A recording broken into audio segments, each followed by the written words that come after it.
Hello everyone. Today I am going to teach you about the pathophysiology of shock. So first definition, what is shock?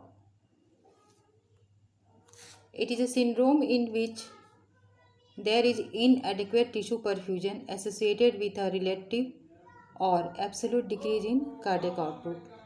There are different types of shock.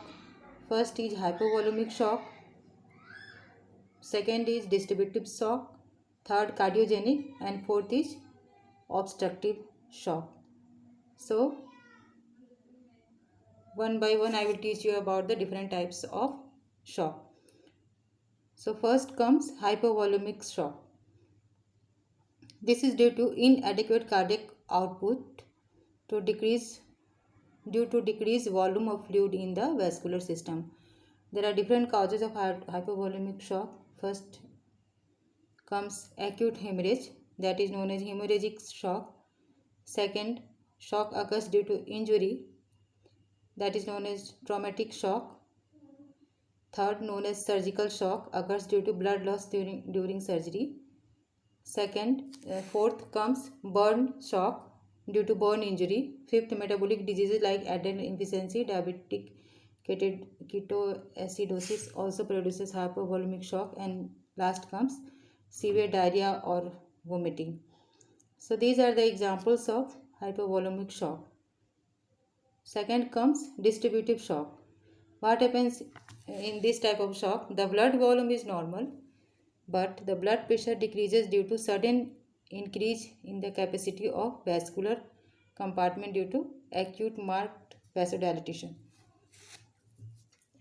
There are some examples of this type of distributive shock. First one is neurogenic shock, as seen in fainting attacks. Second, due to anaphylactic shock. This occurs due to acute systemic allergy or anaphylaxis reactions. Third comes septic shock following septicemia.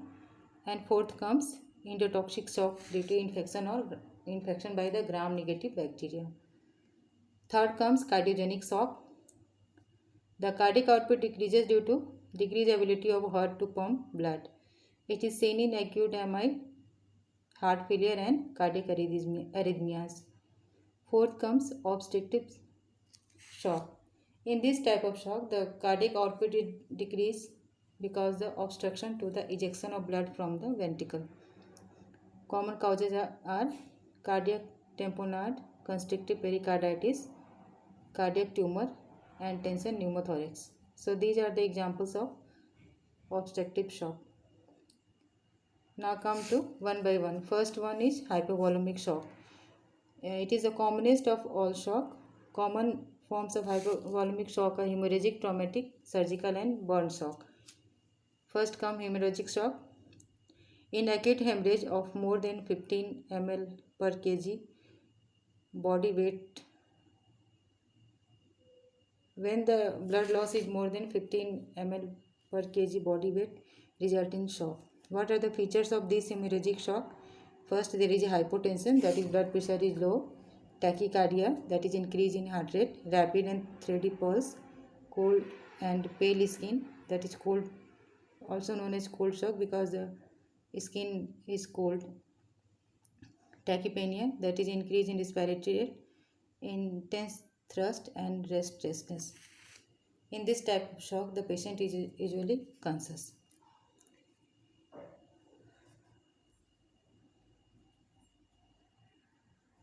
Now come to the stages of shock. There are two stages of shock mainly. First, reversible shock and second, irreversible shock.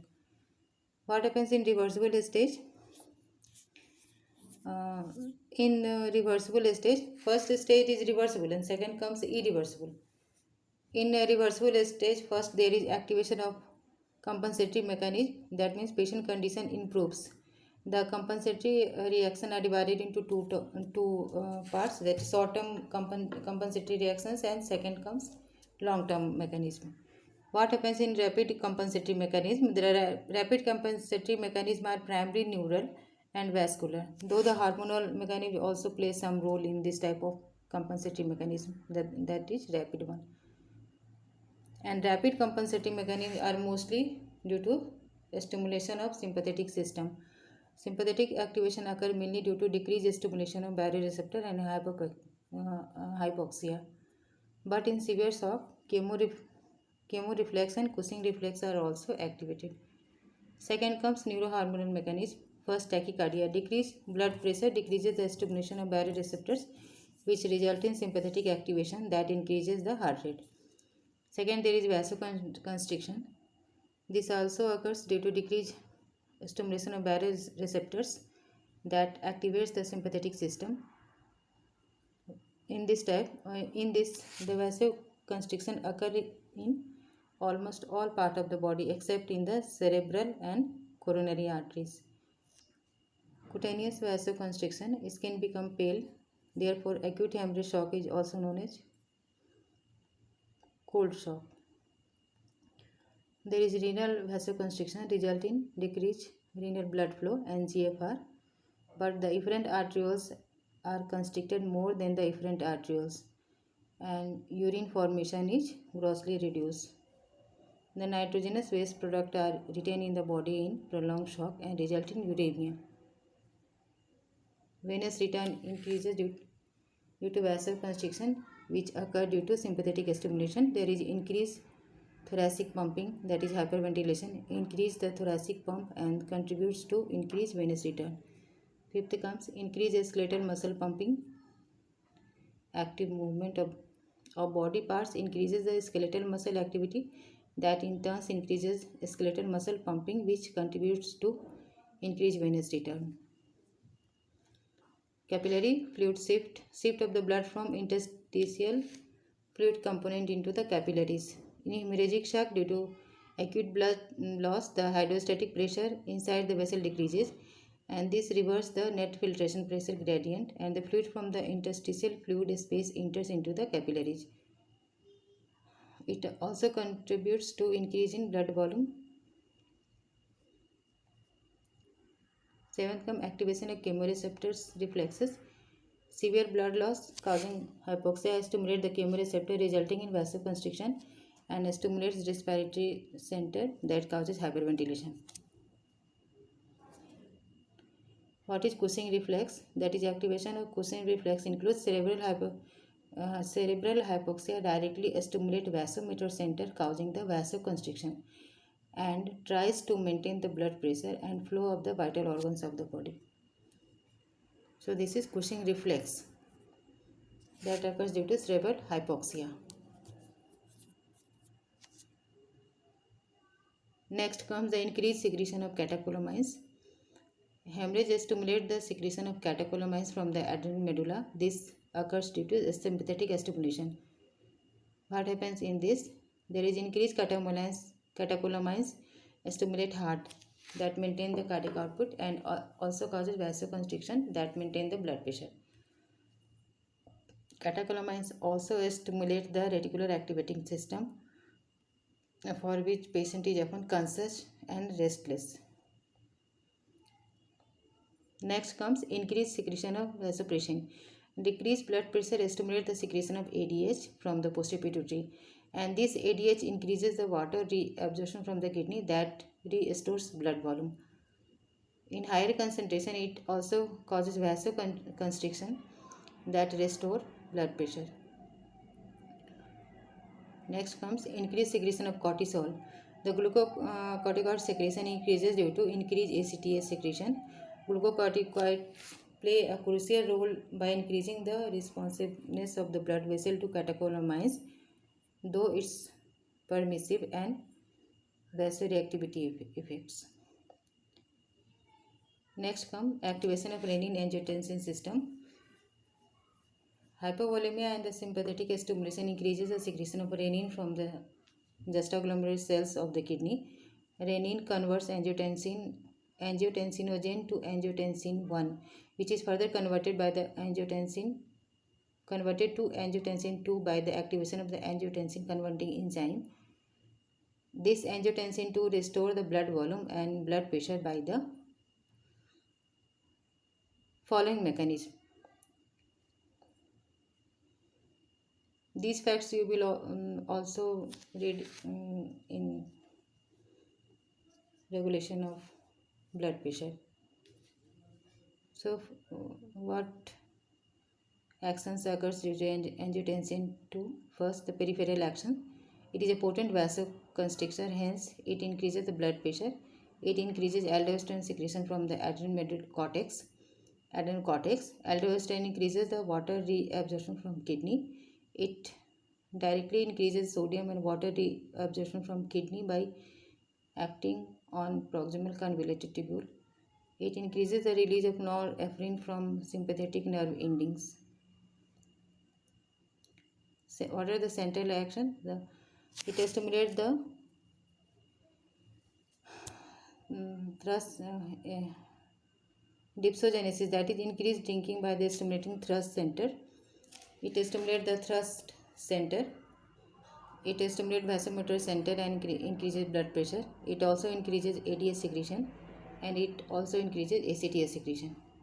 Next come increase aldosterone secretion. Aldosterone secretion from the adrenal cortex increases due to activation of angiotensin 2, ACTH and hypovolemia. Aldosterone increases water and sodium reabsorption from the collecting duct and distal convoluted tubules of the kidney. The long-term compensative mechanism includes the increased synthesis of erythropoietin, and that will lead to increased red cell production, returns to normal within 2 to 6 weeks. Increased plasma protein synthesis, it occurs within 2 to 4 days. Increased hemoglobin synthesis and therefore the RBC production increases the blood protein, also restore the oncotic pressure and of the plasma. What occurs in irreversible stage of shock? In this, compensative mechanism fails to improve the body function. Cardiac output and blood pressure decreases despite the normal blood volume. This is also known as refractory shock or irreversible shock. Usually the patient dies irrespective of the judicial treatment to increase the circulatory status. Refractory shock mechanism. Initially, the precapillary sphincter constrict causes the hypoxia tissue damage. Free oxygen radicals released from the damaged tissue and granulocyte facilitate further vessel damage. Later, in advanced refractory shock, the precapillary sphincter dilate, but the venule constrict, which increases the transduction of the fluid into the interstitial space, increases the blood volume further. The hypoxic damage of the GI tracts allow the entry of the bacteria into the circulation, resulting in bacteremia and septicemia. And this release of endotoxin from the bacteria and toxic material from the septic tissue inhibit the cardiorespiratory centers. Fourth, the cerebral hypoxia decreases the medullary cortico-respiratory center, that is vasomotor center, which further decreases the blood pressure and heart function. Due to hypotension and tachycardia, coronary blood flow decreases, and this decreases the myocardial function. Damaged blood vessel and the damaged tissue releases various coagulants that trigger disseminated intravascular coagulation, and this result in microembolism. Pulmonary microembolism finally leads to acute respiratory distress syndrome, that is shock lung. Other types of hypovolemic shock include traumatic shock, occurs due to severe injury, especially when the muscle and bones are extremely damaged. Mechanism of traumatic injury: bleeding into the injured muscle is the main cause of shock. Rhabdomyolysis, that is breakdown of a skeletal muscle due to muscle crushing. Myoglobin release from the damaged muscle block the renal tubules and causes the acute renal failure.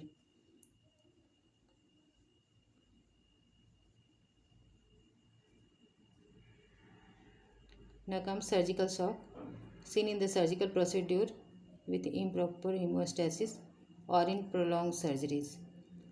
Next comes burn shock. In burn, plasma is lost from the burn surface as exudate. The exudate is rich in plasma protein and fluid and does not contain red cell, and this results in hemoconcentration.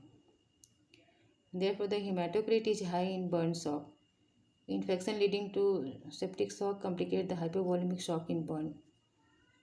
Hemolytic anemia also complicates the condition in burn.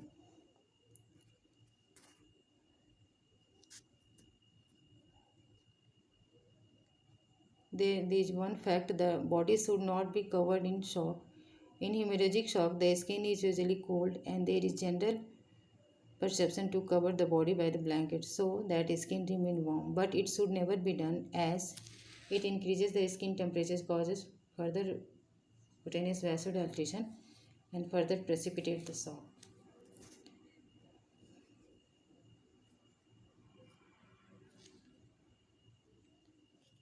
So this is all about hypovolemic shock and other types of shock.